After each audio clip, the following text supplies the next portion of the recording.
El día que mi hijo se adueñó de aquellos 42 millones, me agarró del brazo y me empujó hacia la salida como si fuera un desconocido. Mis maletas ya estaban tiradas en la banqueta, calentándose bajo el sol de la tarde.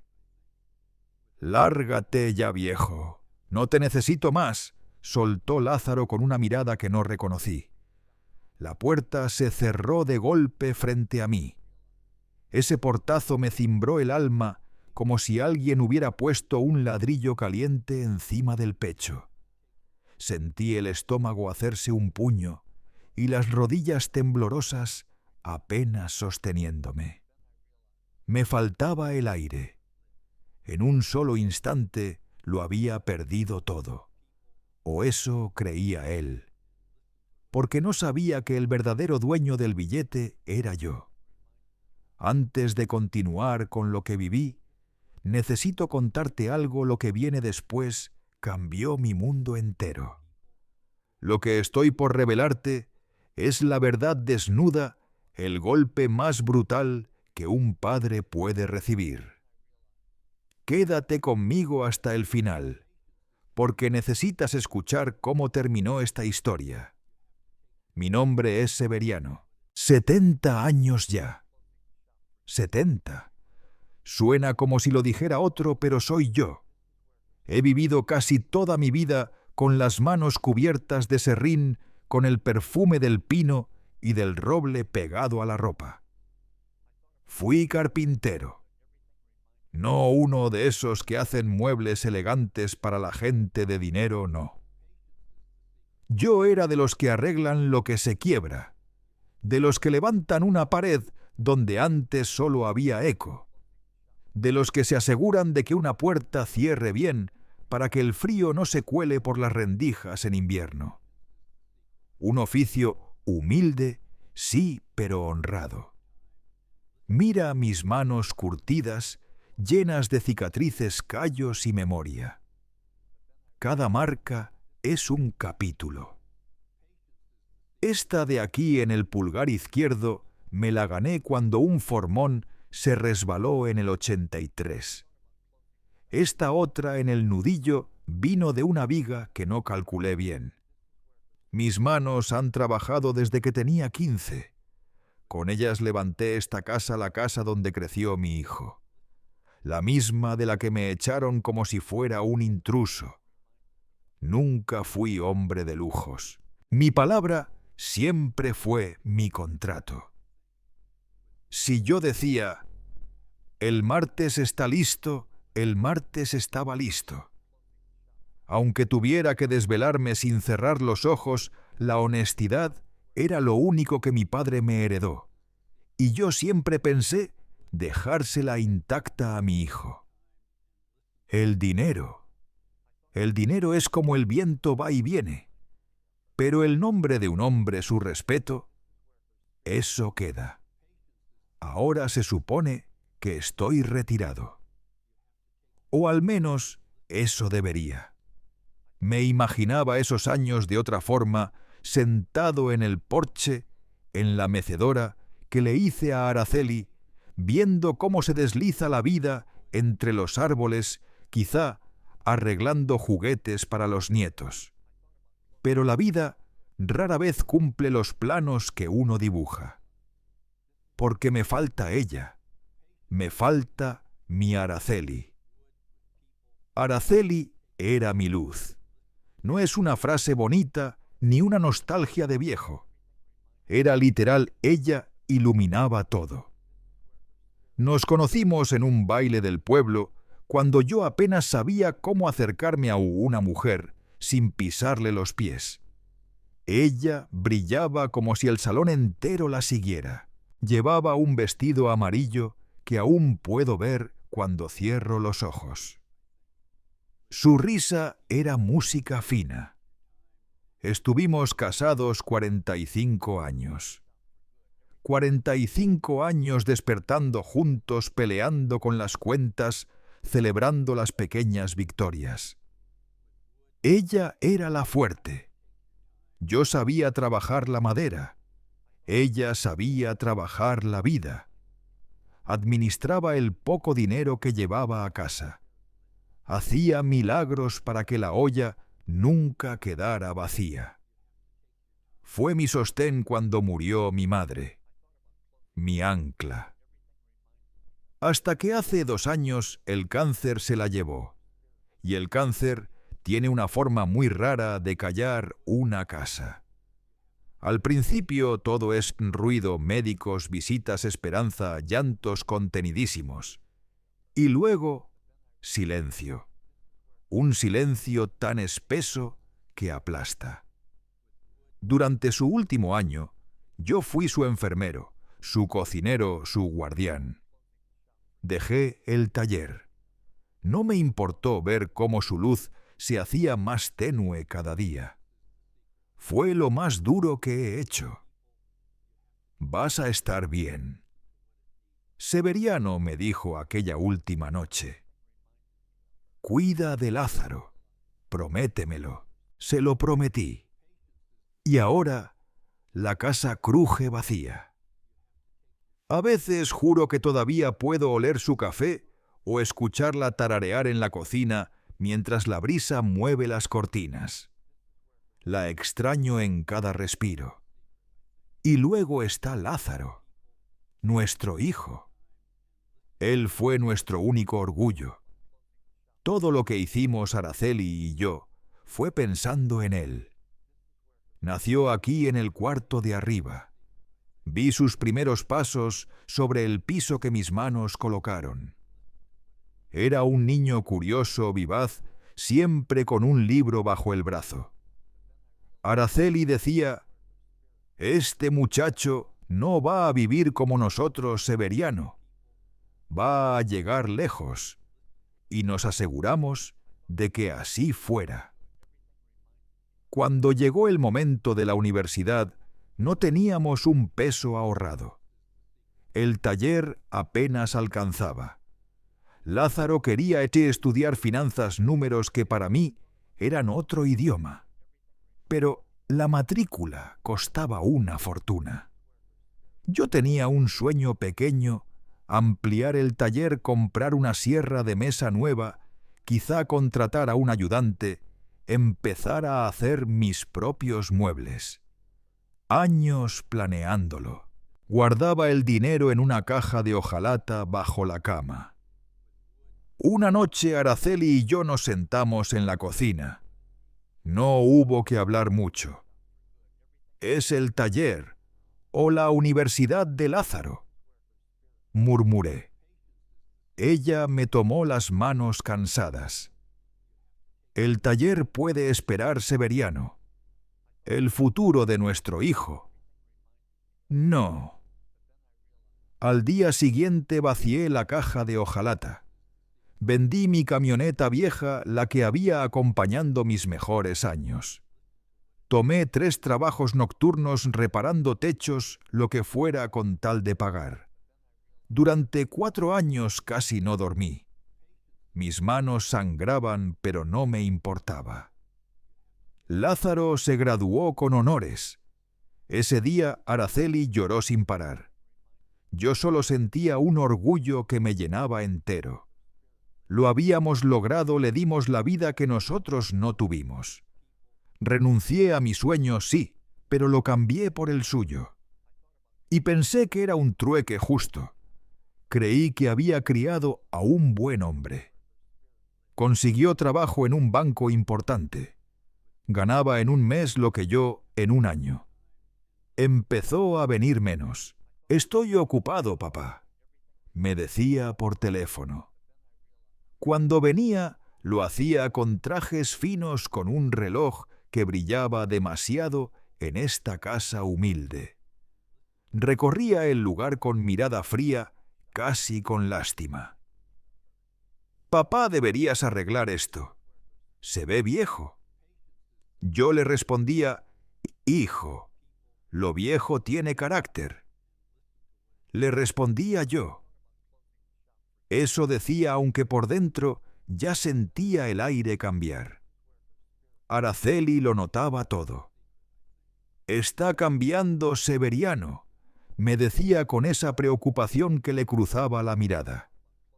«No, mi amor», le mentía con suavidad. «Solo está creciendo». Pero ella tenía razón, aunque yo no quisiera admitirlo. En fin, ahora hablemos de la tradición. La única tradición que Araceli y yo siempre respetamos, una que era solo nuestra. Cada sábado, desde el día en que nos dimos el sí en la iglesia del pueblo, comprábamos un billete de lotería en la misma tiendecita de la esquina, la de la señora Pepa. Y siempre jugábamos los mismos números. No eran números caprichosos, eran pedazos de vida. El 10 por el 10 de mayo, la fecha en que nos casamos. El 22 por el 22 de marzo, cuando nació Lázaro. El 4 por la primera casa donde vivimos recién casados. Y así 6 números completos. 6 cifras que solo nosotros entendíamos. Era nuestro pequeño pacto silencioso. Nunca soñamos con hacernos ricos. Era más bien un juego íntimo, un guiño entre los dos. Los domingos por la mañana, mientras el café perfumaba la cocina, sacábamos el billete. «A ver si esta semana dejamos el martillo severiano», decía ella riéndose.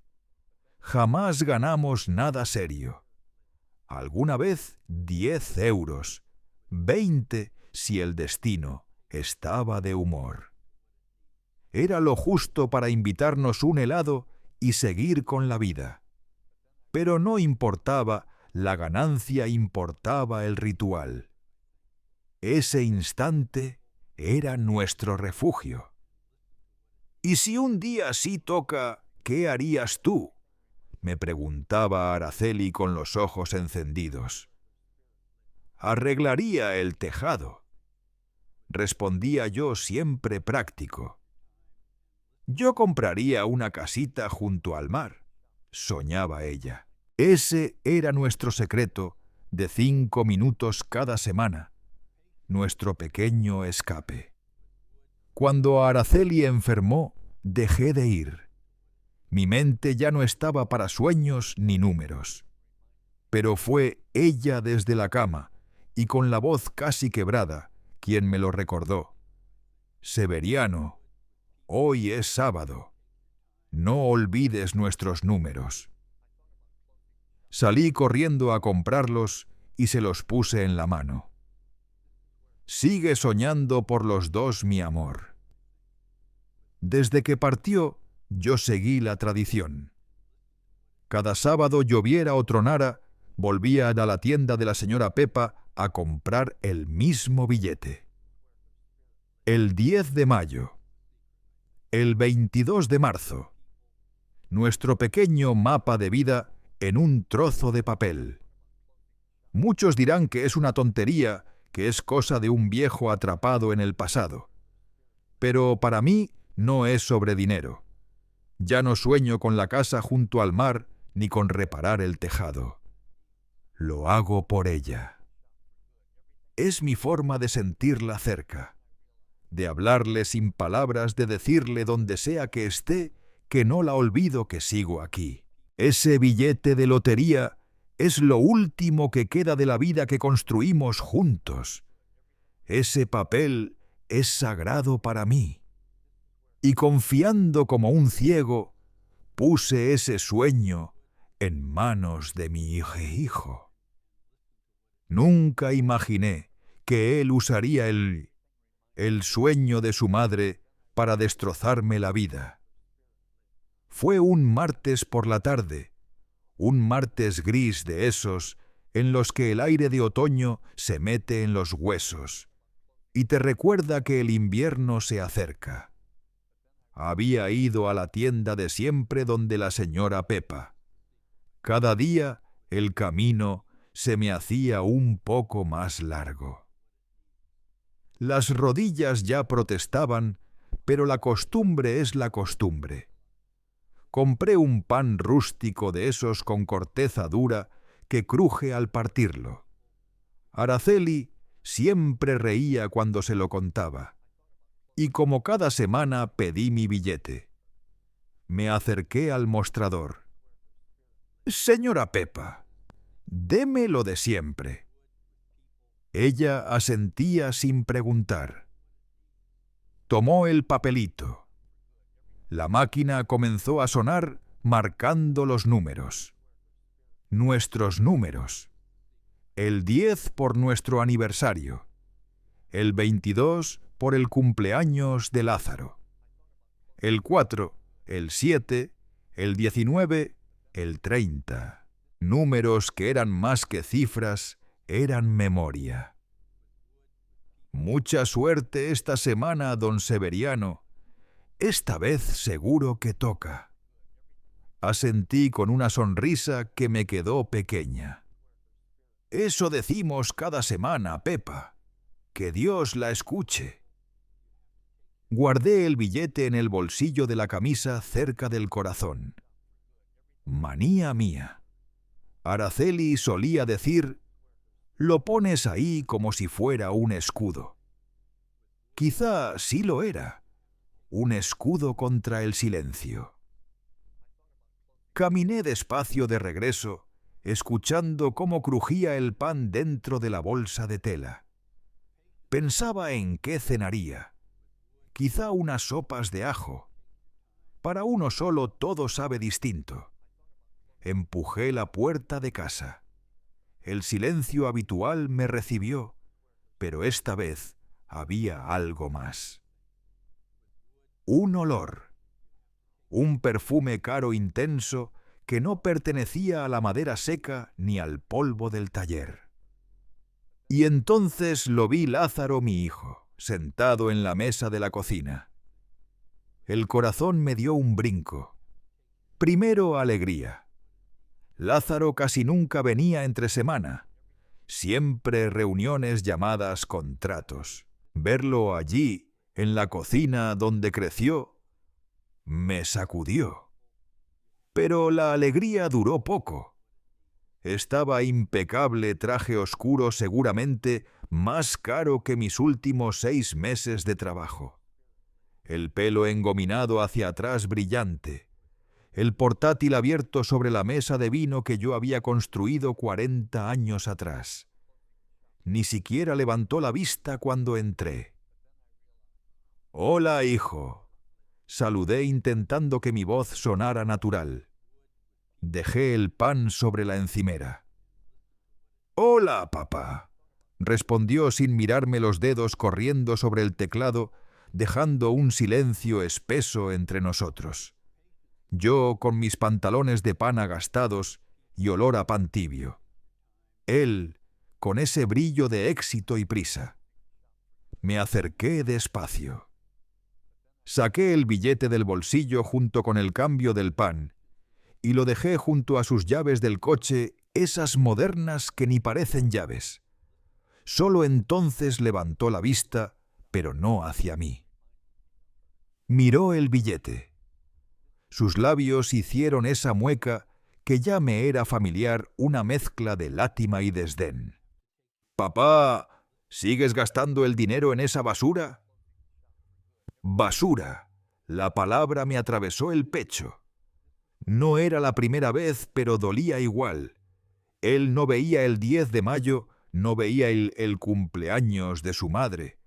No veía los domingos con Araceli riendo mientras revisábamos los números. Solo veía basura. «Es la costumbre, hijo», murmuré casi para mí. «Es ya sabes, por tu madre». Él soltó un resoplido impaciente. «Mamá lleva 2 años muerta, papá. Ya es hora de dejar de tirar el dinero.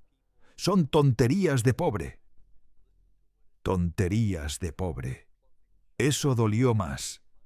Porque sí, alguna vez lo fuimos. Lo habíamos sido para que él no lo fuese nunca. Para que pudiera lucir ese traje, presumir ese coche y bañarse en esa colonia cara que yo jamás podría pagar. De pronto me invadió un cansancio viejo de esos que pesan más que los años. «Viejo, el sorteo fue esta mañana», dije intentando cambiar el rumbo de la conversación, aunque todo siguiera girando en torno al mismo punto. Y era cierto, mis ojos ya no son lo que eran. La madera, el serrín, los años, todo me había ido comiendo la vista. La letra pequeña se me volvió una mancha borrosa. Busqué mis gafas en el bolsillo, esas gafas parchadas con cinta aislante, y me las puse. Acerqué el billete, luego lo alejé. Nada, los números parecían bailar en un remolino. No distinguía un 6 de un 8. Una sensación amarga de inutilidad me apretó el pecho. Lázaro, sin levantar la vista, seguía tecleando como si yo no estuviera. «Lázaro», insistí. ¿Cómo odiaba pedir ayuda? Me hacía sentir como si fuera una piedra colgada de su cuello. «Hijo, por favor, ¿puedes revisarlo por mí? De verdad, no veo bien». El silencio cayó un segundo entero. Solo el clic, clic, clic de sus teclas llenaba la cocina.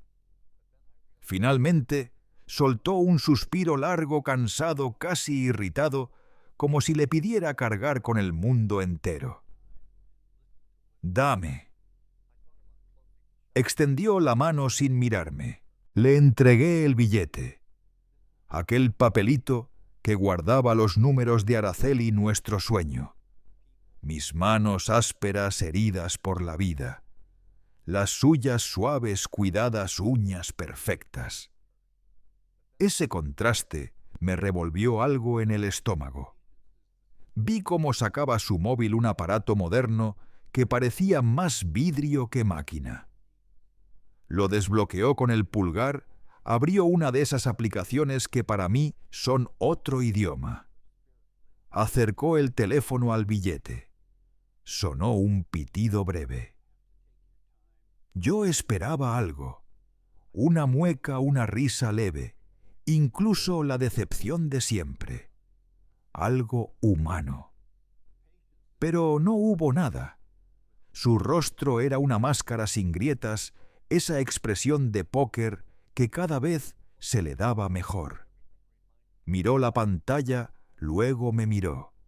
Mi corazón tonto y viejo aceleró un poco. Siempre me pasaba ese segundo de ¿y si sí? Él bajó el móvil. «Nada, papá», dijo con voz plana, cansada. «Como siempre, basura». Y entonces hizo algo que me quebró por dentro.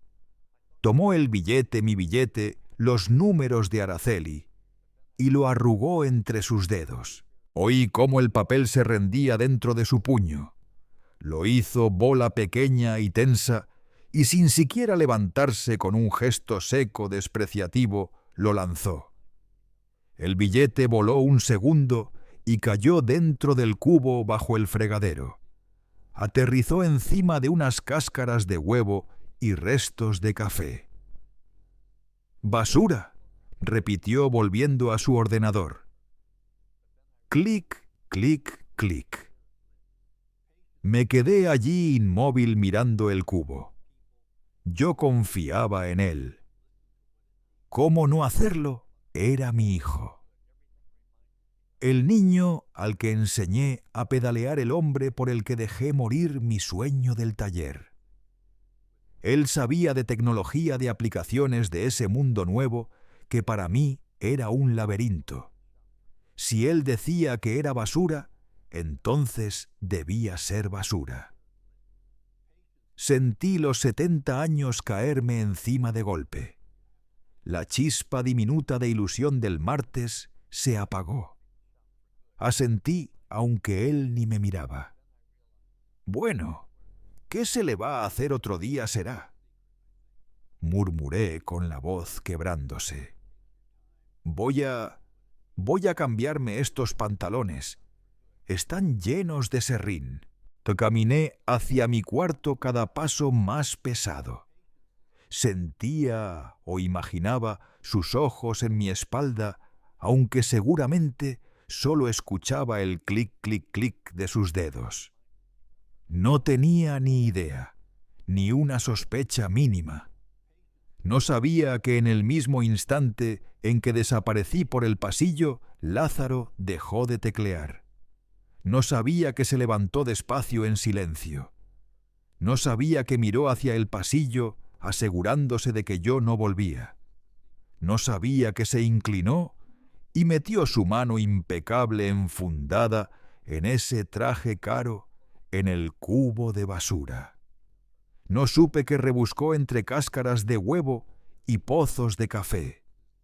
No supe que rescató el billete arrugado. No supe que lo alisó con la palma sobre la mesa, mirándolo de nuevo, y que esta vez, en la soledad de mi cocina, su rostro ya no era una máscara vacía. No supe que lo dobló con cuidado y se lo guardó en el bolsillo interior de su chaqueta. Yo confié en él. Ese fue el error más grande de mi vida. Pasaron 2 semanas, 2 semanas de un silencio espeso e incómodo, un silencio que no encajaba en la casa. Desde aquella tarde cuando arrojó el billete, tomó su portátil y se marchó. Algo había cambiado. Yo no sabía qué, pero lo sentía en el aire quieto, en el polvo que se acumulaba en su antigua habitación, en el teléfono inmóvil sobre la mesita del pasillo. Siempre había sido distante, ocupado. Desde que trabajaba en el banco, sus llamadas eran rápidas, frías. «Hola, papá. Todo bien. Mucho trabajo. Te llamo luego». Pero al menos llamaba. Ahora, nada. El primer fin de semana pensé que era normal. Debe estar cerrando ese trato importante, me dije mientras comía solo mi sopa del sábado. Pero llegó el martes, luego el miércoles, y una inquietud me empezó a apretar el pecho. La soledad, cuando uno es viejo, se convierte en un animal que muerde despacio. Lo habría ofendido por pedirle que revisara el billete. ¿Se habría molestado por lo que dije de su madre? Revisé cada palabra de nuestra última conversación. Basura, tonterías de pobre. Quizá yo lo había herido sin querer con mis torpezas de viejo. Llamé una vez 23. El número al que llama está apagado o fuera de cobertura. Apagado. Lázaro nunca apagaba el móvil. Era como una extensión de su cuerpo. El jueves por la noche ya no pude más. El miedo se me instaló en el estómago como hielo. ¿Y si le había pasado algo? ¿Un accidente? ¿Y si estaba en un hospital solo mientras yo aquí pensaba que estaba enfadado? Cogí el teléfono para marcar a la policía, los dedos temblando, cuando escuché un ruido en la calle. No era un ruido normal. Mi calle siempre ha sido tranquila, coches viejos, la furgoneta del panadero, el murmullo de los vecinos. Esto era distinto. Un rugido bajo profundo como un animal enorme despertando. Me acerqué a la ventana del salón, corrí la cortina que Araceli había cosido y lo vi. Aparcado frente a mi puerta, ocupando casi todo el ancho de la calle, había un coche. No era un coche. Era una bestia. Negro brillante como obsidiana pulida, reflejando la farola como un espejo. Bajo largo agresivo. Valía más que mi casa entera, quizá más que toda la calle junta. Mi primer pensamiento fue: se han equivocado de dirección. Pero entonces la puerta del conductor se abrió, hacia arriba, como el ala de un ave grande.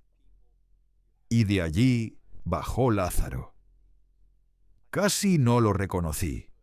El traje que llevaba aquella noche no era el habitual.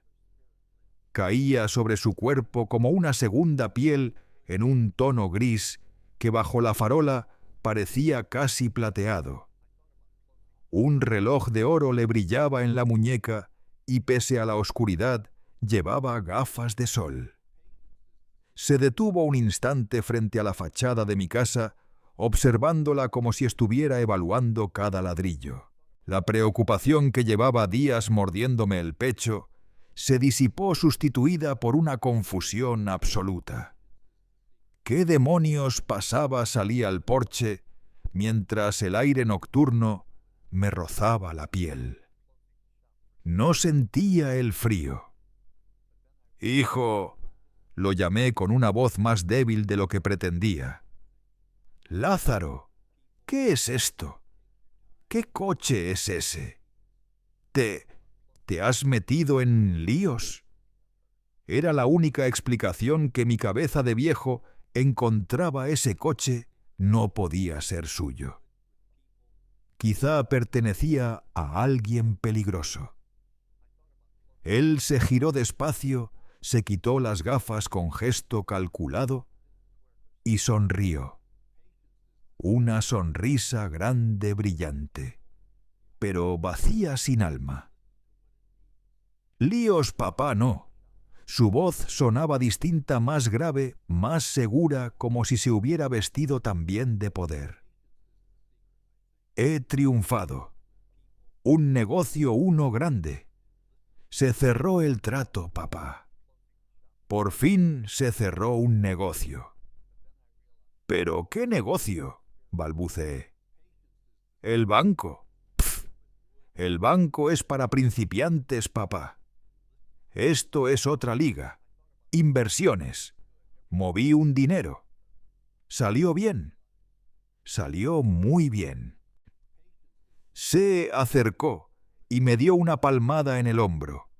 No un abrazo, un golpe seco, casi mecánico. «Ya era hora. No tantos años escuchando tus sermones sobre el trabajo duro. Pues mira, trabajo inteligente, papá. Eso da frutos». Yo no sabía qué decir. Parte de mí estaba orgullosa, claro, pero otra parte temblaba. Todo era demasiado rápido, demasiado grande, demasiado ajeno a él, o al menos al hijo que yo creía conocer. «Hijo, pero esto es mucho», murmuré señalando el coche con la barbilla. Esto no es nada», rió él. «Apenas el comienzo. Papá, voy a cambiarlo todo». «Tu madre», susurré de pronto sintiendo un nudo subirme a la garganta. «Hijo, tu madre estaría tan orgullosa de ti».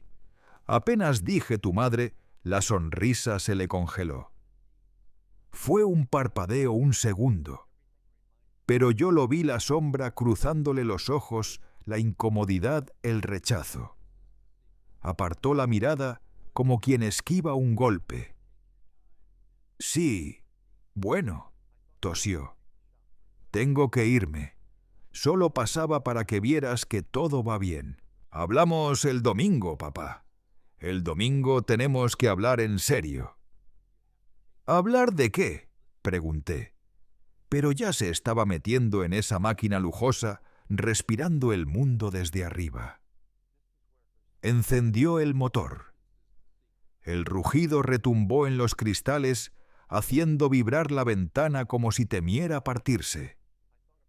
Dio la vuelta con una maniobra imposible y se perdió calle abajo. Me quedé en el porche temblando, rodeado por el olor a gasolina cara. Y algo más, olor a peligro. «Hablamos el domingo». Esas palabras no dejaban de caerme encima como gotas heladas. Los 2 días siguientes, viernes y sábado, fueron los más largos de mi vida. Me sentía como un niño en víspera de Reyes. ¿De qué quería hablar? Del futuro. De la casa, claro, pensé, quería arreglarla, modernizarla. Tal vez quería que me mudara con él a un sitio mejor. Preparé su comida favorita, estofado de ternera, el mismo que Araceli le hacía cuando sacaba buenas notas. Pasé toda la mañana del domingo cocinando. Puse la mesa con el mantel bueno, el de Navidad. Estaba feliz. Mi hijo, mi Lázaro, había triunfado. Todos mis sacrificios, las noches sin dormir, los pulmones llenos de serrín, el taller que nunca creció. Todo había valido la pena. A las 2 en punto sonó el timbre. Corrí a abrir. Mi sonrisa era tan grande como la que él me había mostrado el viernes. Pero el hombre que estaba en mi puerta no era el mismo. No había llegado en el coche deportivo. Un taxi se alejaba calle abajo. Ya no llevaba el traje gris plateado, vestía uno azul oscuro, rígido, casi fúnebre. No llevaba gafas de sol. Su rostro estaba pálido con una palidez malsana ceniza. Ojeras profundas, sin sonrisa. «Hijo, pasa. La comida está...», intenté decir. Él levantó una mano cortándome en seco. «No voy a comer, papá». Entró, pero no como quien vuelve a su casa, sino como un desconocido revisando un inmueble. Traía un maletín negro elegante. Nunca se lo había visto. «Hijo, me estás asustando. ¿Qué pasa? ¿El negocio salió mal?» «Al contrario, papá. Fue mejor de lo que esperaba». Dejó el maletín sobre la mesa, sobre el mantel bueno. Abrió los cierres, clic, clic. Ese sonido me puso la piel de gallina. «Siéntate, papá». No sonó a invitación. Sonó a sentencia. Me senté. La silla de roble, la que había arreglado hacía unos días, crujió como si también sintiera miedo. El estofado llenaba el aire, pero ahora me revolvía el estómago. Abrió el maletín. Estaba repleto de papeles con sellos y firmas. «Papá, tenemos que hablar». El mismo mensaje del viernes, pero ahora con un tono de cirujano antes de amputar. «Hemos estado hablando...». «¿Quién?», pregunté. «Mis socios, mis asesores». Sacó un fajo de documentos y lo puso frente a mí. «La casa», dijo sin rodeos. «Voy a venderla». Solté una risita nerviosa absurda, como quien escucha un chiste que no entiende. «¿Qué dices, hijo? ¿Venderla para qué?» «Para comprar una más grande. Nos mudamos. Nos mudamos tú y yo». «No, papá. Voy a venderla». «¿Y tú? ¿A dónde te vas a ir?» «¿Qué estás diciendo, Lázaro? Esta es nuestra casa. Es la casa de tu madre. Es todo lo que tenemos». «Exacto», respondió él con voz plana como una tabla lijada. «Es demasiado para ti solo. Está vieja. Se cae a pedazos. Es un mal activo. Necesito liquidarla». «Pero son mis pedazos, los tuyos, los de tu madre», golpeé la mesa. «Yo construí este porche con mis manos». Él no se inmutó. Sacó otro documento, esta vez brillante, colorido. Lo deslizó hacia mí. Lo tomé con manos temblorosas. Era un folleto Residencia El Roble Dorado. Fotografías de ancianos sonriendo jugando bingo. Otros en sillas de ruedas frente a un jardín falso. El estómago se me encogió. El aire dejó de entrar. ¿Qué es esto?, susurré. Es un lugar. Un buen lugar. Ya te encontré uno. Tiene atención médica 24 horas. Actividades. Es más adecuado para tu edad. Adecuado para mi edad. Las palabras eran veneno. Un asilo. Me estás mandando a un asilo. Papá, no lo llames asilo, suena feo. Es una residencia de lujo confortable. No tendrás que preocuparte de nada. No. Me levanté tan rápido que la silla cayó al suelo con un golpe seco. No puedes hacerme esto. No puedes. Esta es mi casa, la casa de Araceli. No te atreverás. Así le dije. Y entonces él me miró.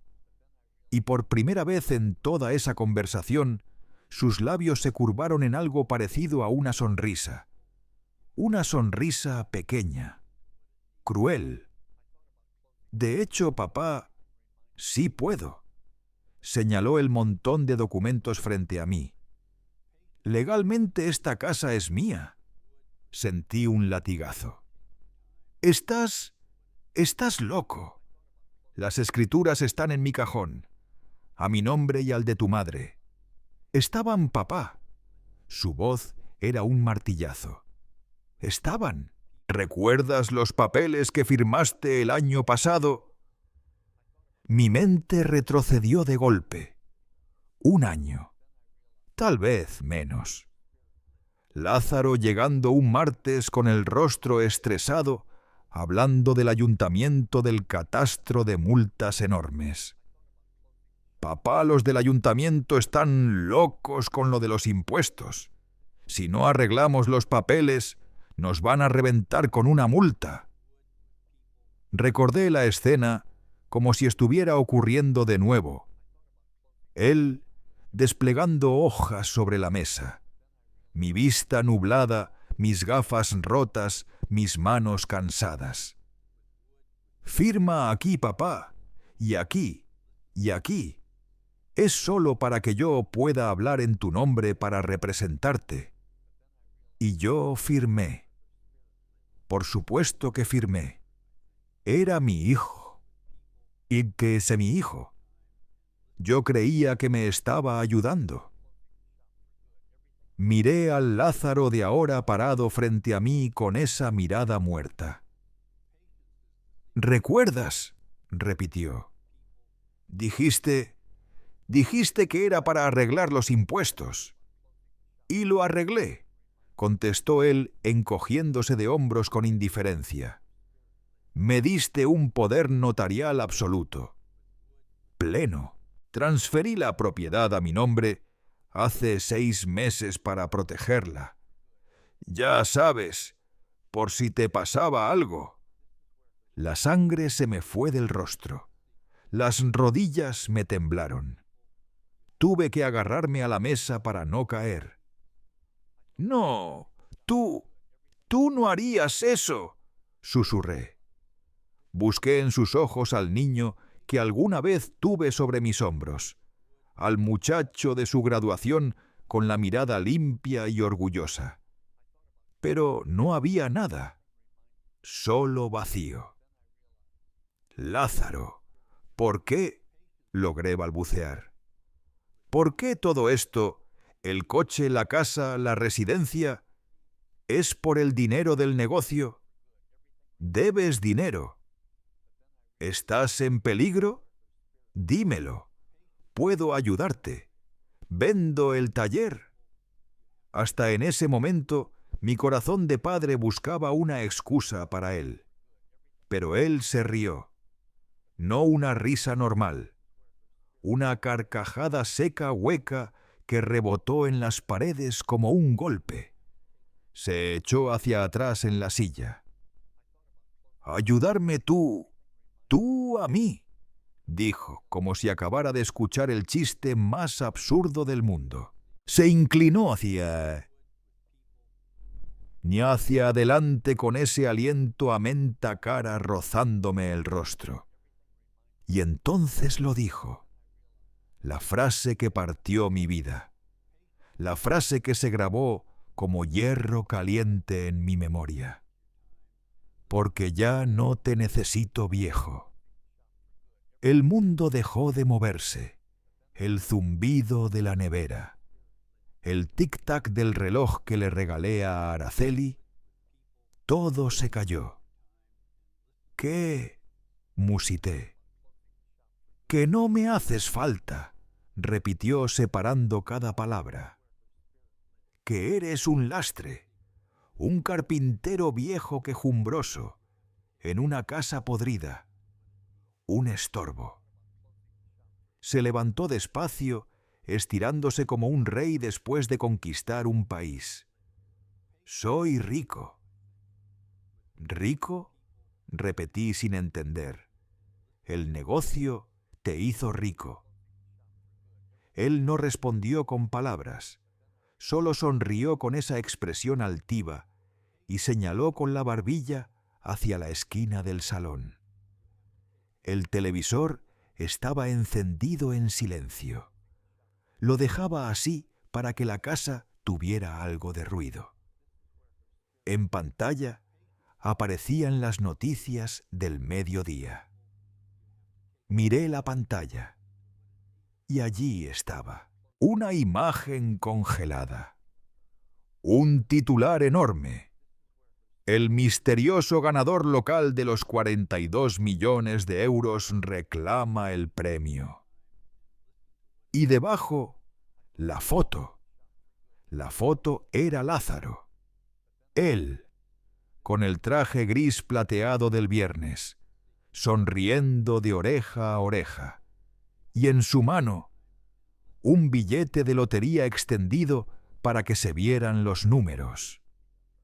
Mi cerebro no podía juntar las piezas. Era demasiado. Mi voz tembló. El ganador, Lázaro Gómez. ¿42 millones? Miré el billete en la pantalla. Miré a mi hijo. Volví a mirar la foto. El billete. Ese billete. Ese billete. Susurré sin reconocer mi propia voz.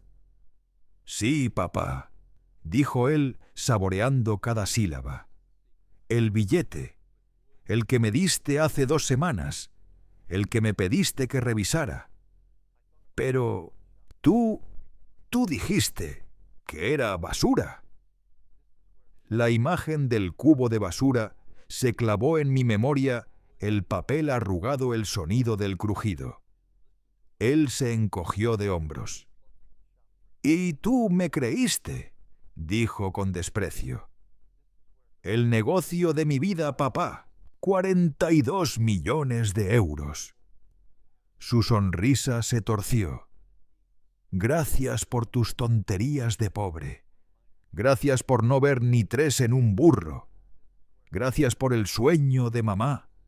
Ella sí que me ha ayudado». Usar el nombre de Araceli fue el golpe final. Sentí todo derrumbarse. El coche deportivo, el poder notarial, la residencia, el silencio de 2 semanas. Todo encajó de golpe. No estaba ocupado. Estaba cobrando, planeando, robándome. Me robaste, logré decir. Yo lo llamo asegurar mi futuro, respondió él. Un futuro donde un viejo carpintero ya no encaja. Caminó con calma hacia la puerta principal y la abrió de par en par. El aire frío del domingo entró como una bofetada llevándose el olor del estofado. ¿Qué haces? Te doy una ventaja, dijo. Tienes 24 horas para irte. ¿Irme? ¿Irme de dónde? Esta es mi casa. Ya no, respondió con una frialdad que me heló la sangre.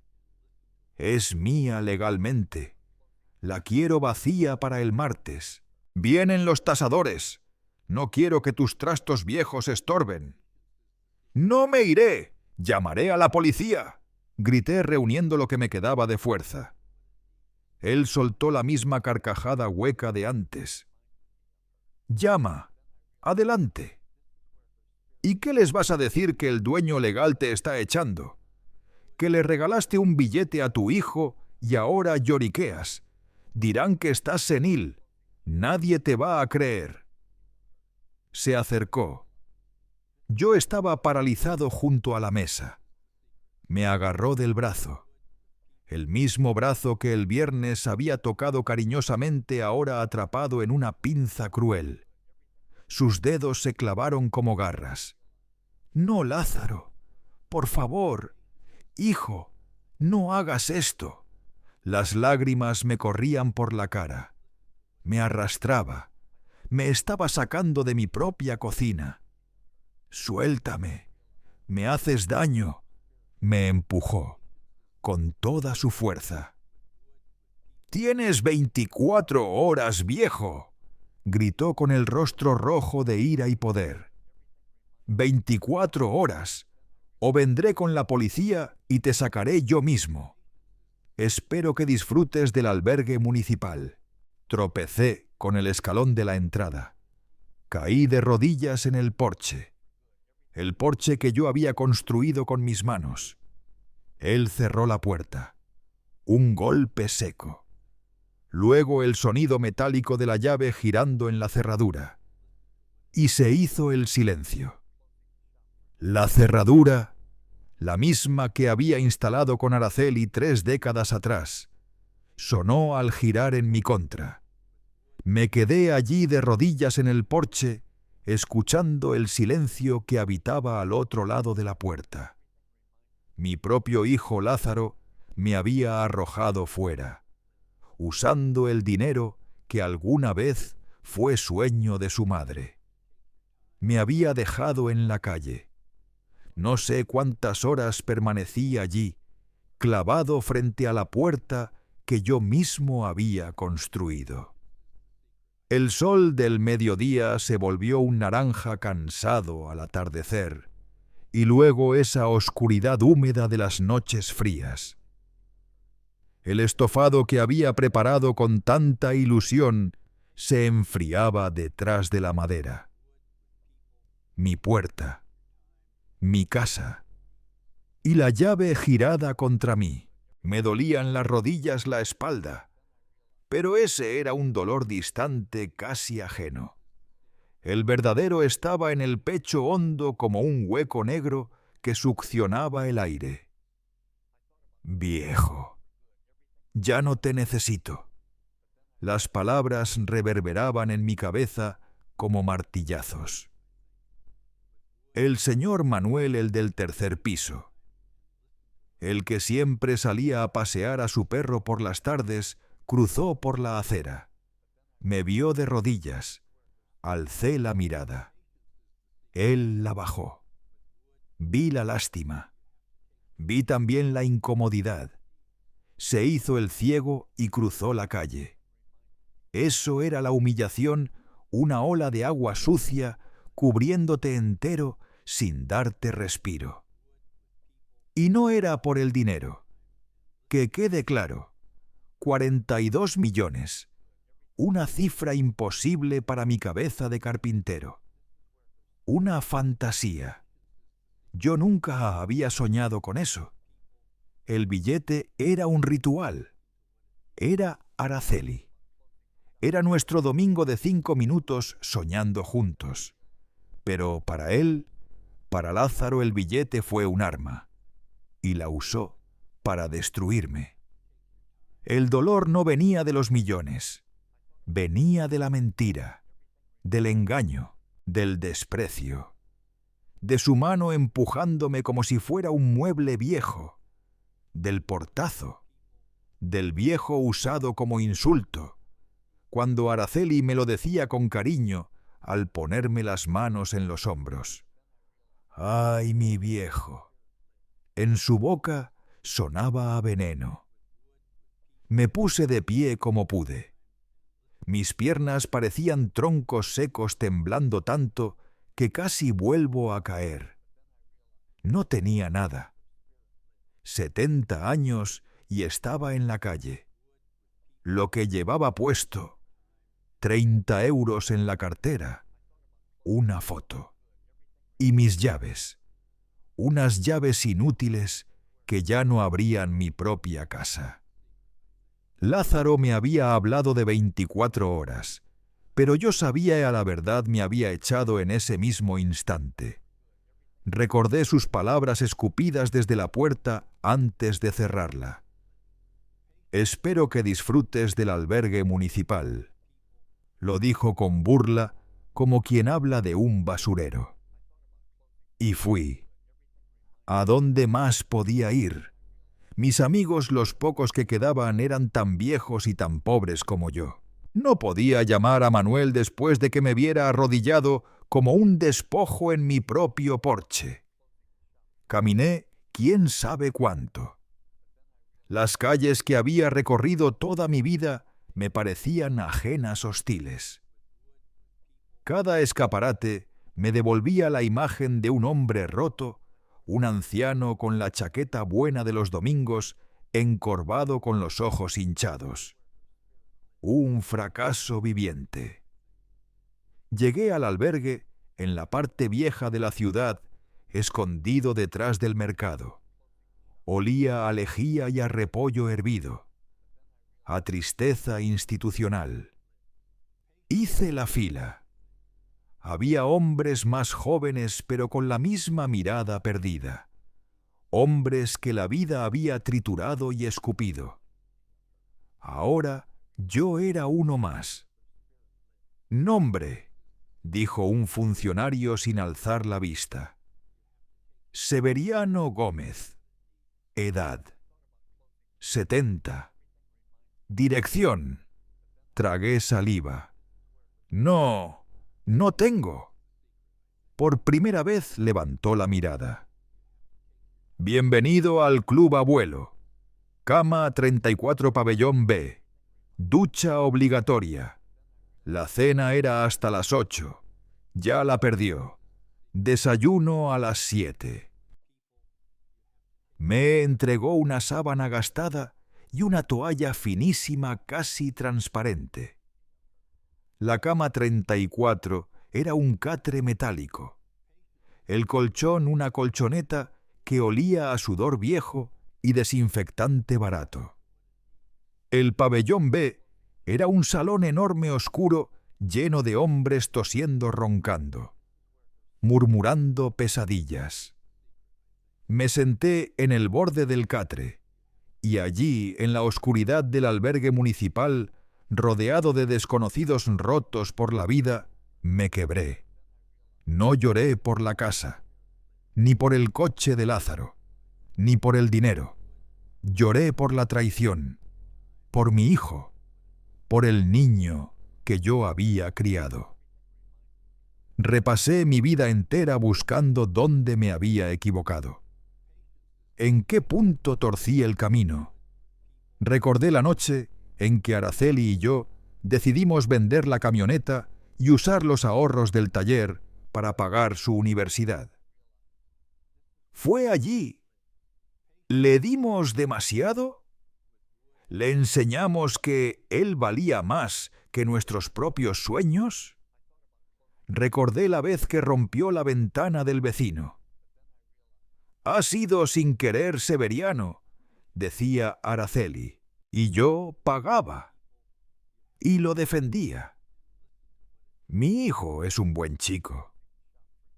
Recordé cuando empezó en el banco sus quejas sobre jefes compañeros, y yo le decía: «Tú eres más listo que ellos, hijo. Tú vales más». Fui yo. Yo inflé su ego hasta volverlo un monstruo arrogante. Confundí amor con ceguera. ¿Cómo se cría a alguien? Le das tu vida entera, tus horas, tu fuerza, cada moneda ganada con dolor. Y un día ese alguien te mira como si fueras un estorbo. La humillación era total, absoluta. Yo, Severiano Gómez, el carpintero, que siempre pagó sus deudas, el hombre cuya palabra valía más que cualquier contrato, reducido a un viejo inútil, durmiendo en un albergue porque mi propio hijo me robó y me echó. Me sentía sucio, no por fuera, por dentro.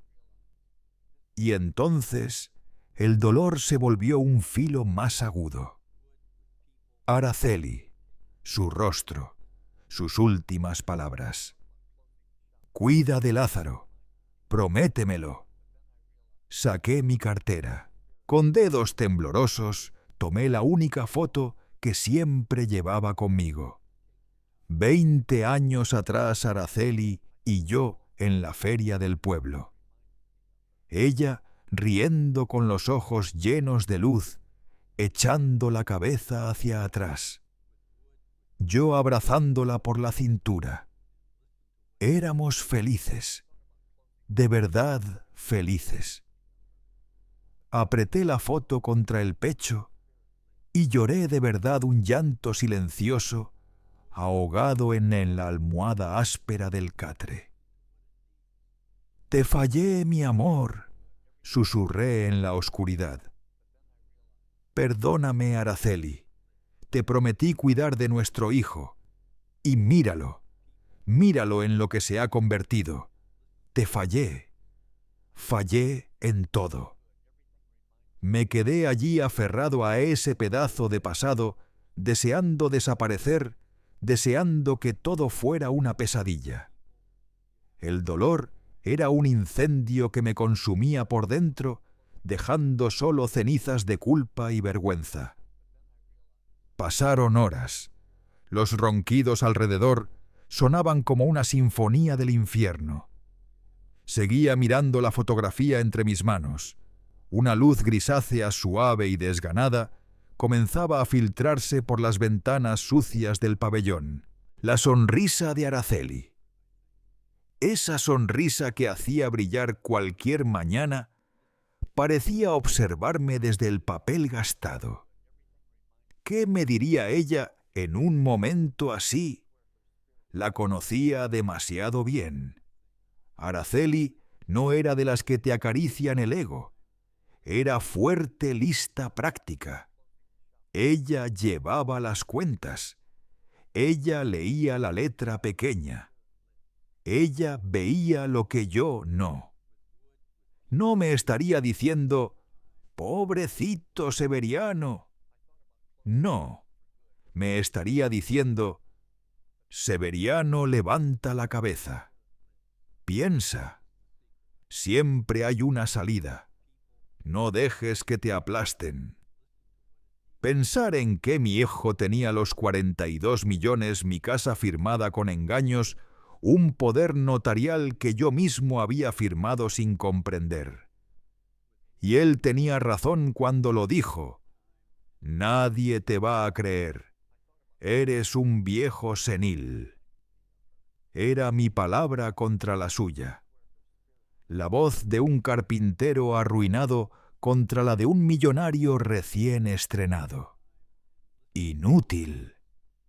Miré la foto de Araceli otra vez, y luego el reverso. El papel estaba amarillento. Y entonces algo destelló en mi memoria. No era un recuerdo completo. Era un detalle minúsculo pero vivo. Lázaro, en su arrogancia, en su prisa, por agarrar el dinero, había cometido un error. Un error simple. Un error de esos que cometen los ladrones modernos. Él había escaneado el código de barras. Había visto los números Había visto los millones y se había cegado. Pero él no conocía lo nuestro. Él nunca entendió nuestro ritual. Creyó que se trataba solo de comprar el billete y jugar los números. Pero no. Ese ritual era de Araceli y mío. Nuestro pacto, mi manera de seguir hablándole después de su muerte. Recordé perfectamente aquel martes en la tienda de la señora Pepa. Ella me entregó el billete. Yo lo guardé en el bolsillo. Pero antes de hacerlo, realicé algo que hacía todas las semanas. Saqué el bolígrafo azul, el de Araceli, el que ella usaba para la lista del mercado, el que yo conservaba como una reliquia en mi bolsillo. Le di la vuelta al billete, y en la esquina trasera, en ese hueco blanco donde no hay nada impreso, escribí nuestras iniciales con la tinta azul M+A. Martín y Araceli. Lo había hecho todos los sábados. Era mi forma silenciosa de decir: este sueño sigue siendo nuestro. Mi corazón, que creía ya apagado, dio un golpe. Fuerte. Luego otro. ¡Bum! ¡Bom! ¡Bum! ¡Bom! Lázaro nunca lo supo. Él escaneó el frente, lo arrugó, lo alisó, pero jamás miró detrás. ¿Por qué iba a hacerlo? Para él solo era un papel, un código, basura, pero no lo era. Era la prueba. El dolor seguía allí punzante como un clavo ardiendo.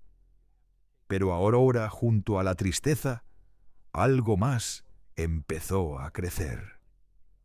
La pena se transformó en ira. Una ira fría, nítida, que me despejó la mente como un balde de agua. Ya no era un viejo derrotado en un catre. Era un hombre al que habían estafado. Un hombre al que habían traicionado usando el nombre de la mujer que más amó. Gracias por el sueño de mamá, había dicho él. Eso me rompió. Me incorporé. La luz gris del amanecer entraba ya con fuerza por las ventanas. Los otros hombres empezaban a moverse. Apreté la foto de Araceli en el puño. «No vas a insultar la memoria de tu madre, Lázaro», susurré. Mi voz ya no temblaba. Era dura, cortante. No de esta manera. Él tenía los millones, los abogados, mi casa. Pero yo tenía la verdad. Y en la parte trasera de ese billete guardado bajo llave en la central de loterías tenía mi prueba. Mi batalla comenzaba ahora. Salí del albergue a las 7:05. La ducha obligatoria fue un chorro de agua helada que me dejó tiritando, pero me aclaró la mente. El desayuno era un café ralo y un trozo de pan duro que ni pude tragar. Tenía un nudo en el estómago. Pero no era la desesperación de la noche anterior. No, era otra cosa. Una piedra fría. Una piedra de ira.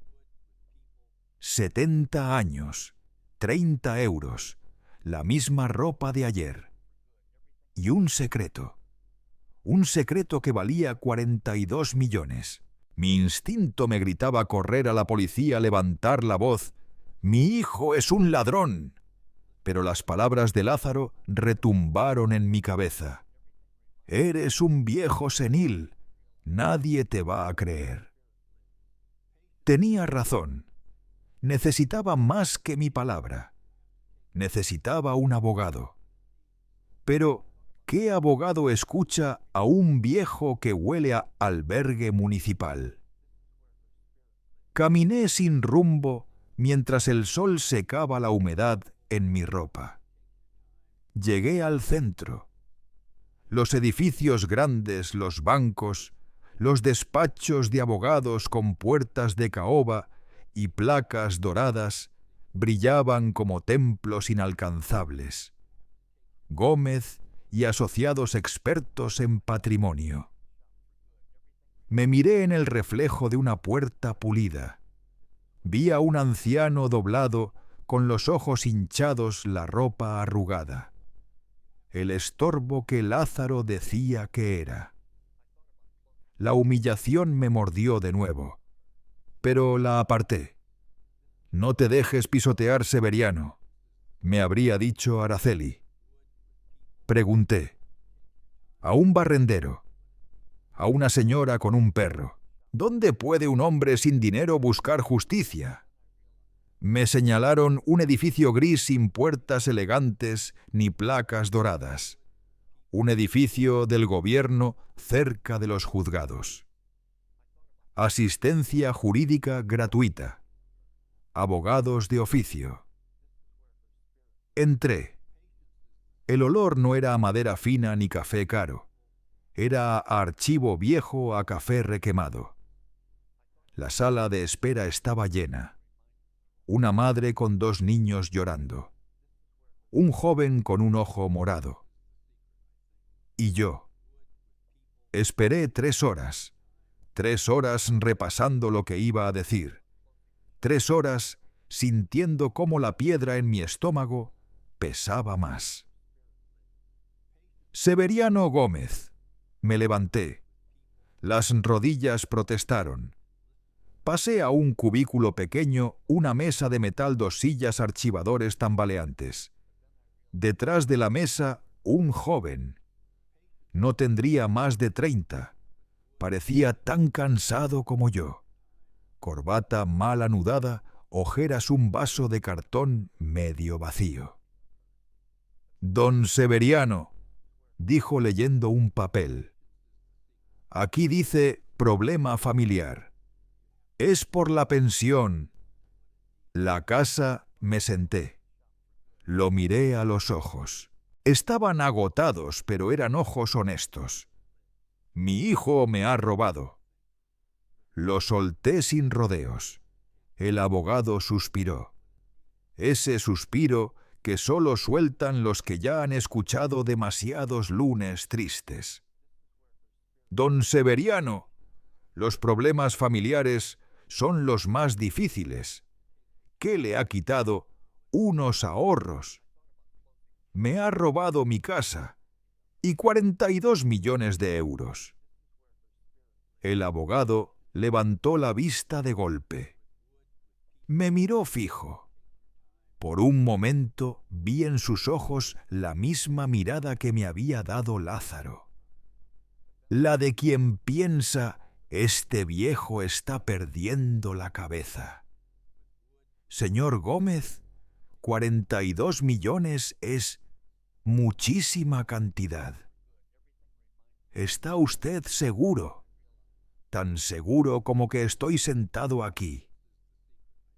Mi voz salió firme sin temblor, y entonces le conté todo. Todo.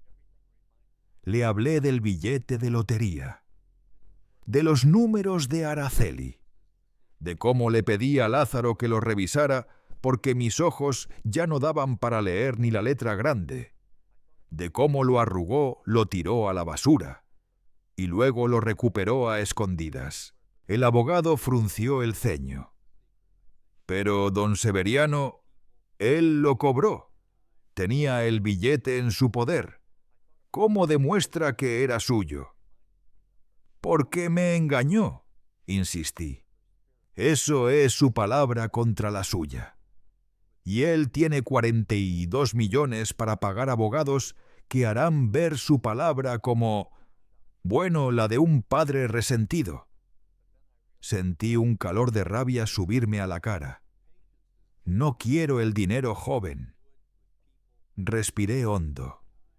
«Quiero mi casa. Quiero mi dignidad». «Hablemos de la casa», dijo él con un tono que insinuaba que lo del billete era una fantasía de viejo. Le conté cómo Lázaro me había echado empujado hasta el porche, cómo cerró con llave. Pero legalmente la casa es suya. No, las escrituras eran más. Y allí llegó la puñalada. Le firmé un poder notarial. Él me engañó. Me dijo que era para arreglar impuestos. Ahora sí el abogado se echó hacia atrás. ¡Ay, don Severiano! Un poder notarial absoluto. Eso es grave. Legalmente su hijo es el dueño. Él podía echarlo. Es su casa. Las paredes del cubículo parecieron cerrarse sobre mí. La piedra en mi estómago se volvió ácido. Entonces, sí, lo había perdido todo. Era un viejo en la calle. Entonces, no hay nada que hacer, susurré. Podríamos intentar impugnar el poder notarial, alegar engaño o coacción, pero él dirá que usted estaba lúcido, que firmó voluntariamente. Y volvemos a lo mismo, su palabra contra la de un millonario. Mi derrota me pesaba como plomo. Había sido un tonto, un viejo tonto. Me levanté. Gracias por su tiempo, joven. Espere, dijo él. Volvamos a lo de la lotería. Solo por curiosidad. ¿Por qué está tan seguro de que puede probarlo? Me di la vuelta. Esa era mi última carta, mi única bala. Él tiene el billete, dijo el abogado casi con lástima. Tiene el premio, tiene la casa. Usted no tiene nada. No, joven, lo miré a los ojos. Sí tengo algo, algo que él no sabe. Me incliné hacia él. Yo tengo la prueba. El abogado dejó su vaso de café. Se cruzó de brazos. Le escucho. Mi hijo cree que el billete era solo un trozo de papel con números.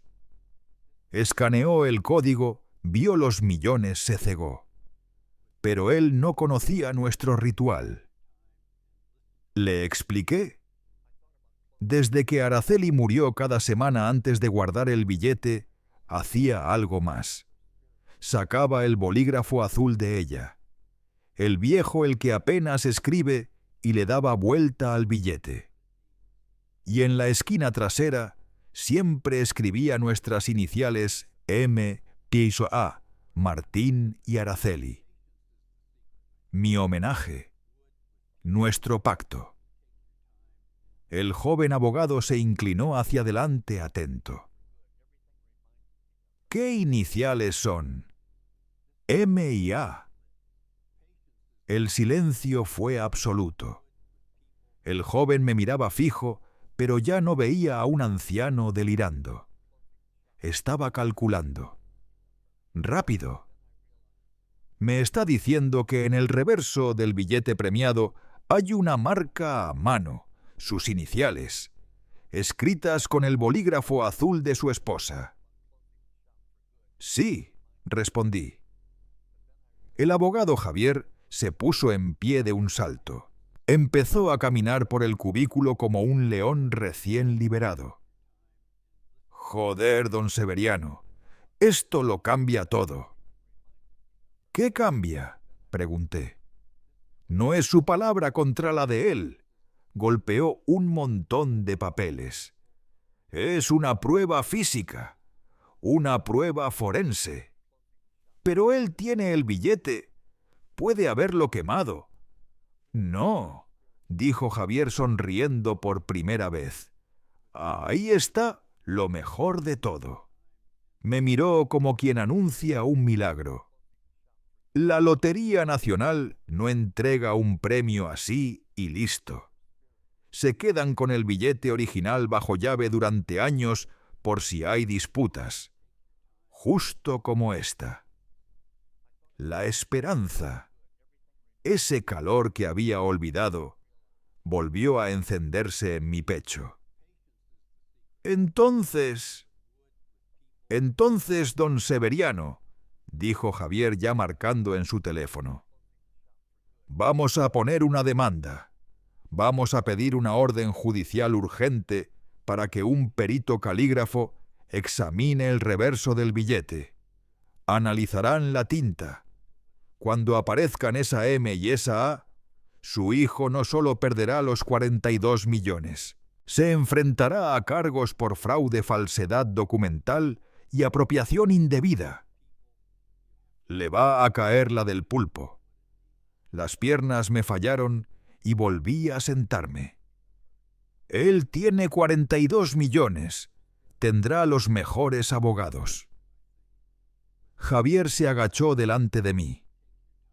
Sí, pero será una batalla distinta, a menos que él no sepa lo que usted sabe.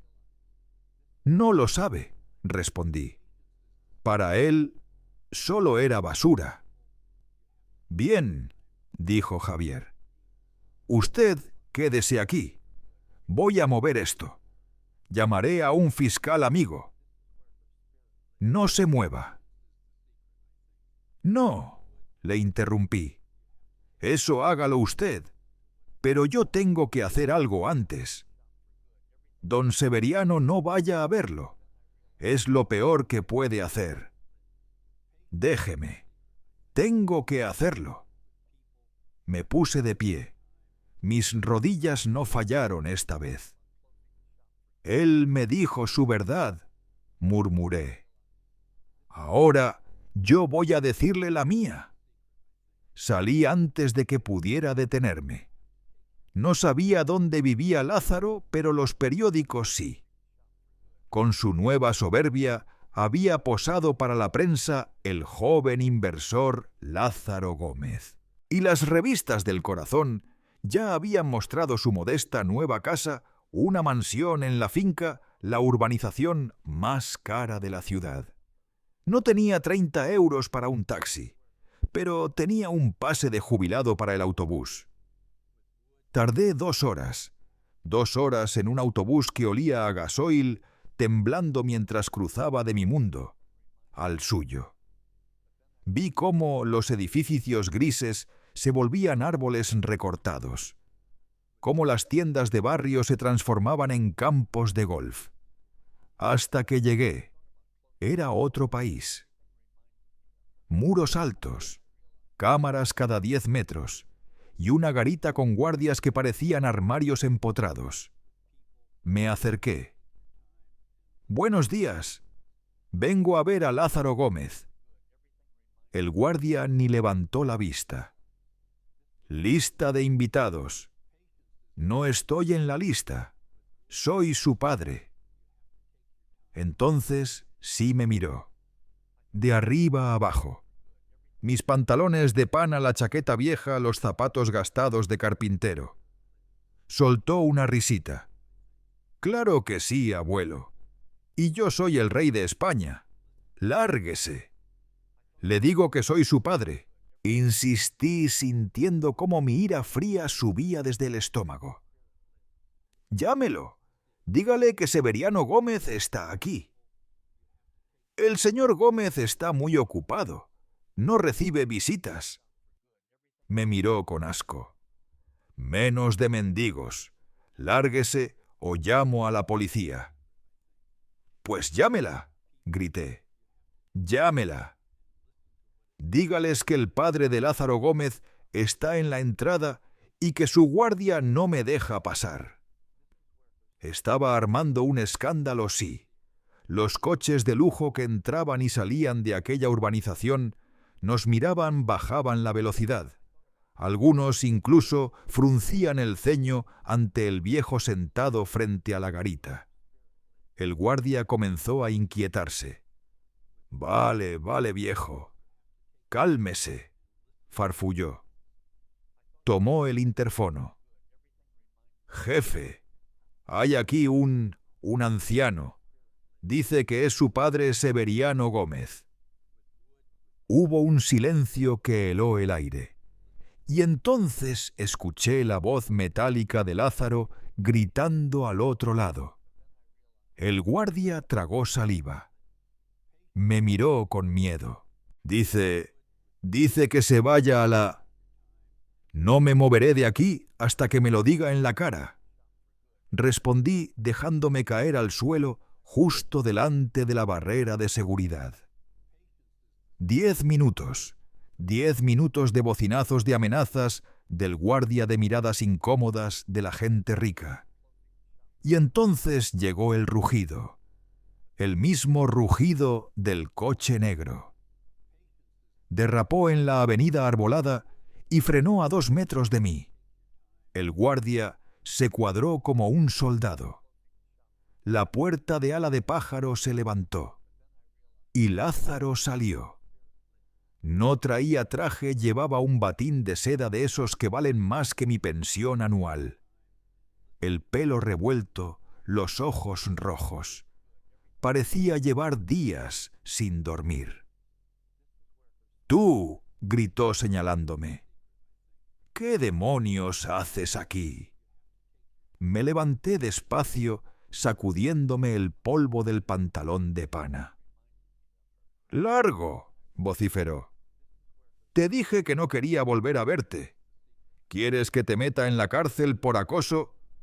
Seguridad, agarren a este viejo y tírenlo a la carretera. Vine a decirte la verdad sobre el billete, Lázaro. Mi voz sonó tranquila, increíblemente tranquila. Él se quedó quieto. Los guardias también detuvieron el paso. «La verdad», soltó una carcajada hueca. «¿Qué verdad, viejo? ¿Que sigues lloriqueando?» «La verdad es que yo soy millonario y tú no eres nada. La verdad es que esta es mi entrada y te vas a largar». Avancé un paso. «Te falta una parte, la más importante. No te me acerques. Tú no lo sabes, porque nunca te importó. Desde que tu madre murió, yo tenía un ritual». Su sonrisa arrogante tembló. «¿Rituales?», escupió. «Tus tonterías de pobre, tus números ridículos». «Nuestros números», asentí. «Y algo más». Guardé silencio un segundo. El viento entre los árboles caros sonaba como un murmullo contenido. Algo que hacía siempre antes de guardar el billete en mi camisa, sacaba su bolígrafo. «¿Qué bolígrafo?», susurró, y el color se le fue del rostro. «El azul». Vi cómo su piel se volvía tan gris como aquella mañana en la cocina cuando me echó. ¿Qué estás diciendo?», di otro paso. «Que en la esquina trasera de ese billete que me robaste, el que sacaste de mi basura, el que ahora está guardado en una caja fuerte de la Lotería Nacional, escribí nuestras iniciales». Él empezó a negar con la cabeza. «No, mientes». «Con tinta azul». Mi voz se quebró de rabia. «Con la tinta de ella». «¡Mentira!», gritó. «M&A», lo grité yo. «Martín y Araceli». El mundo entero se congeló. El ruido del motor, el viento, incluso la respiración de los guardias. La cara de Lázaro se transformó en puro terror. Un miedo infantil desnudo. Se llevó la mano al cuello del batín, como si de pronto le faltara el aire. Tú no. La Lotería Nacional guarda los billetes originales durante años como prueba legal. Dije con la voz fría como metal. Mi abogado ya ha pedido la orden judicial. Van a revisar el reverso. Van a ver la tinta. Van a llamar a un perito calígrafo. Van a descubrir tu fraude. Sus ojos, antes llenos de odio, ahora solo reflejaban pánico. Abrió la boca para gritar. pero no salió nada. «Me robaste mi casa», dije en un murmullo que sonaba a sentencia. «Me llamaste viejo. Usaste el recuerdo de tu madre para ensuciarte las botas, y todo por un detalle que ni siquiera viste». «Yo», tartamudeó, retrocedió, tropezó con el bordillo de su propia mansión. «Yo. Y entonces ahí mismo, en la entrada de su palacio robado, frente a sus guardias impecables, con su coche de lujo, rugiendo detrás. Lázaro Gómez se desmayó. Cayó como un saco vacío sobre el asfalto perfecto. Los guardias se quedaron paralizados. Uno, el más joven, se lanzó hacia él, dándole golpecitos torpes en la cara. «Señor Gómez, señor». El otro, el que antes me había despreciado llamándome mendigo, ahora me miraba con la boca abierta. Ya no veía a un viejo, veía a un hombre que acababa de derribar a un gigante con 6 letras M y A. Martín y Araceli. No dije nada. No hacía falta. La verdad había sido lanzada como una piedra. Ahora solo quedaba esperar el eco. Me di la vuelta, despacio. Mis rodillas protestaron, pero mi espalda estaba recta.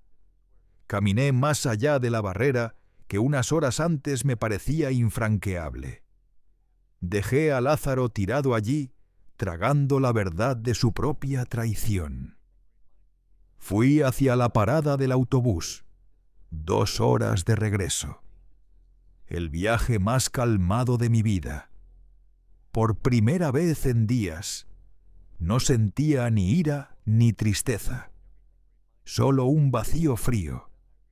La calma de saber que la batalla grande había terminado. Mientras tanto, Javier, mi abogado de oficio, ese muchacho de corbata torcida, se transformaba en un león. El desmayo de Lázaro fue la sangre que cayó al agua. Cuando Lázaro despertó, lo primero que hizo fue llamar a sus abogados de despachos de caoba y placas doradas. Intentaron enterrarme, intentaron comprar a Javier. Intentaron llamarlo malentendido familiar. Javier se rió en su cara. «Mi cliente no está confundido. Y no quiere un acuerdo. Quiere una sola cosa, la inspección judicial del billete original, serie 345, hasta 889, en poder de la Lotería Nacional». Hubo un silencio pesado al otro lado de la línea. El tipo de silencio que anuncia una guerra perdida. El silencio de los abogados caros cuando se dan cuenta de que han perdido. Es un silencio distinto, casi táctil, como la tensión justo antes de que caiga un rayo. Intentaron frenarlo de 1000 formas, procedimientos innecesarios, invasión de la privacidad, acoso. Pero Javier, mi león, no se dejó intimidar. Fue directo al fiscal. «Tenemos una prueba física directa de fraude y apropiación indebida en un premio de 42 millones. Y el sospechoso está tratando de bloquear la evidencia». El juez no tardó ni un día. La orden fue emitida. Inspección inmediata. A mí no me dejaron asistir.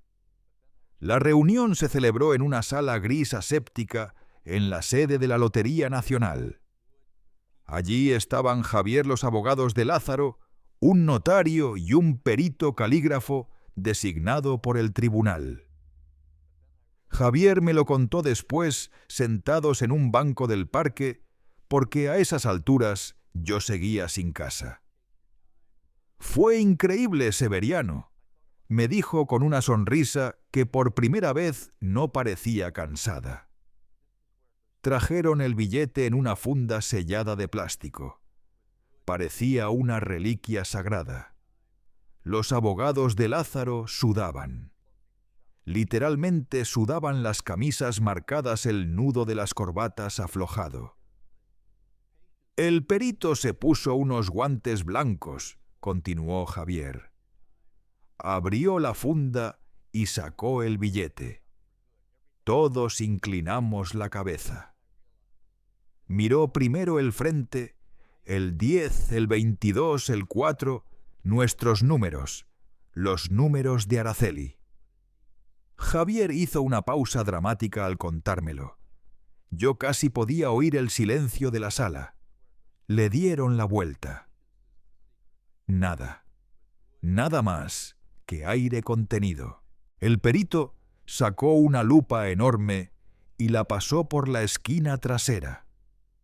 Una vez. Otra. Otra más. Y entonces levantó la vista. «Hay una marca», dijo. «Dos iniciales manuscritas. Parecen una M y una A. Tinta azul aplicada con presión. Casi seca, como si el bolígrafo estuviera fallando». El bolígrafo de Araceli siempre fallaba. El corazón se me detuvo al oírlo. Javier me contó que en ese instante los abogados de Lázaro se levantaron como si hubieran pisado fuego. Metieron sus papeles en los maletines y solo dijeron: «Nuestro cliente se pondrá en contacto». El caso fue rápido. Una demolición. La prueba era incuestionable. El fraude quedó expuesto como una herida abierta. El poder notarial que Lázaro me había hecho firmar fue anulado por fraude, engaño y abuso de confianza hacia persona vulnerable. La transferencia de propiedad de mi casa quedó revertida. Los 42 millones, o lo que quedaba de ellos después de los coches, las mansiones alquiladas y las fiestas fueron congelados. Y entonces llegó la prensa. Si el ascenso de Lázaro había sido como un cohete, su caída fue como un meteorito reventando en pleno centro de la ciudad. El hijo que estafó a su padre, el ladrón del billete millonario, el tipo del batín de seda, la foto viral del desmayo, la historia del viejo carpintero y las iniciales de su esposa muerta era demasiado buena para dejarla escapar. Parecía un guión de película. Lázaro lo perdió todo: el dinero, la reputación, los amigos interesados que bebían champán con él, la mansión alquilada, el coche deportivo embargado. Y me perdió a mí. No hubo juicio penal. Javier me preguntó si quería presentar cargos fraude a apropiación indebida. Podría ir a la cárcel Severiano. Lo pensé una noche entera, tirado otra vez en el catre 34 del albergue. Al amanecer le respondí: «Ya lo ha perdido todo. No quiero ser yo quien lo meta en una jaula». Porque ya estaba en una construida por sus propias manos. Solo pedí dos cosas: mi casa, y que él desapareciera de mi vida. Una semana después, Javier me llevó en su coche, que hacía un ruido horrible, hasta mi calle. Tenía una llave nueva en la mano. La metí en la cerradura. Giró. ¡Clac! Abrí la puerta. El aire estaba viciado, estancado. El estofado que había cocinado semanas atrás seguía en la olla convertido en una masa verde podrida, símbolo perfecto del daño que Lázaro había dejado atrás. Pero estaba en casa. Mi casa. La de Araceli. Me senté en mi silla de roble, la que encolé hace décadas con mis propias manos. El silencio me abrazó. Miré la foto de Araceli en la pared. Lo conseguimos, mi amor. Hemos vuelto. Lo susurré como si ella pudiera oírme. Pasaron los meses. Severiano Gómez, yo era oficialmente millonario. Más de 40 millones limpios en una cuenta a mi nombre. Era el millonario más triste del planeta. Ver esos números me daba asco. Ese dinero estaba manchado por el desprecio por la palabra viejo, usada como cuchillo por el sonido de la puerta cerrándose en mis narices por las lágrimas que derramé en un catre de metal. Era el precio que mi hijo había puesto a mi vida. El tejado sí lo arreglé. También mi taller. Compré madera nueva, herramientas buenas. Pero el resto, un coche de alas, un batín de seda. No. Ese dinero no era mío. Era el sueño de Araceli. Y Lázaro lo había transformado en una pesadilla. Así que hice lo único que tenía sentido. Llamé a Javier. Tenemos una última cosa que hacer. Me quedé con lo necesario, solo lo justo, para vivir sin lujos y sin depender jamás de nadie. El resto, los 40 millones, los doné. Todos. A la Fundación de Cáncer, que cuidó de Araceli, al ala de oncología del hospital, a la investigación para que ningún amor se apague tan rápido como el suyo. Firmé la donación. Fue la firma más fácil de mi vida, la más liberadora. El dinero de Araceli, ese sueño que Lázaro ensució por fin, estaba donde debía estar. Este año aprendí algo que me cambió para siempre. Tengo 71. Sigo siendo carpintero. Pero entendí la verdad más dura. El dinero no corrompe. El dinero amplifica. Si tienes bondad, el dinero te permite esparcirla. Si tienes generosidad, te permite dar más. Pero si tu alma está llena de agujeros de egoísmo, de ambición vacía, el dinero solo te entrega un martillo más grande para destruirlo todo, incluyendo a quienes te dieron la vida. Eso le pasó a Lázaro. El dinero no lo transformó en un monstruo, solo le dio permiso para dejar de ocultarlo. A veces por las noches sigo hablándole a la foto de Araceli. Me di cuenta de algo, que su amor, su memoria, fueron más fuertes que toda la avaricia del mundo. Ella, desde donde esté, hizo justicia. Aquellas iniciales torcidas M y A, escritas con un bolígrafo gastado, fueron más poderosas que 42 millones de euros. Araceli siempre cuida de mí.